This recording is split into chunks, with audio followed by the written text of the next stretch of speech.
Selangshala ha kotor rigino kacha montri bokrok Atal Bihari Bajpai ni Aceh Masal Palai Jaka Ashala Fatigroi Mondel Luaje Mumbai Atal Bihari Bajpai ni Aceh Masal Palai Jaka Ashalni Pandao Jati Musungi Chengsai Rika Hasteni Malmata Hamkrai Tangbetekni Montri Sudhangshu Das Ashalni Pandao Bono Karibo Manjaka Fatigroi Mondolni Qatar President Torun Kumar Das no Khobi Kobini Adongrok Ashalni Pandao Atal Bihari Bajpai ni Mangpribo Khumri Rui Bon Remanibo Nukjaka Aboni Yakulo Thui Thangjak kacha montri bokrok Atal Bihari Bajpai ni লাইব মনতি কক শাখা মন্ত্রী সুধাংশু দাস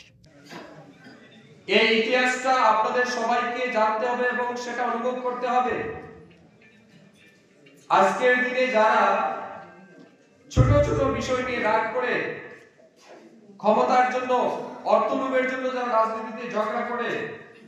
বা রাজনীতিতে যারা টিকে থাকতে চায় তাদের অটল বিহারী বাজপেয়ীর সেই মহান আত্মত্যাগের কথা মনে রাখা উচিত যে শুধুমাত্র বিচারধারাকে পরিত্যাগ না করার জন্য ক্যাবিনেট মিনিস্টারের পদ ছেড়ে দিয়েছিলেন। সে 1980 সালে ভারতীয় জনতা পার্টি নামক যে বীজ অটল বিহারী বাজপেয়ীর হাত ধরে বপন করা হয়েছে সেই বীজ দেখুন আজ কতটা বড় হয়েছে। বিশ্বের মধ্যে সবচেয়ে বড় গণতান্ত্রিক রাজনৈতিক দল হিসেবে ভারতীয় জনতা পার্টি আত্মপ্রকাশ করেছে।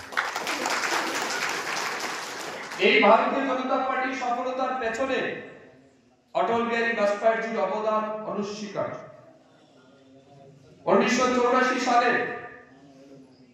সাধারণ লোকসভা নির্বাচনে ভারতীয় জনতা পার্টি মাত্র 2টা আসন লাভ করতে পারে, জিততে পেরেছে, একটা গুজরাট থেকে আর একটা অন্ধ্রপ্রদেশ থেকে। এই 2টা সিট তখন কংগ্রেসীরা বিজেপিকে অপমান করে বলতো, ক্রিটিসিজম করতো, হাম দো হামারে দো, অর্থাৎ ভেতরে 2 জন বাইরে 2 জন, বাইরে এলকে আডবাণীর জুড়ি আর ভেতরে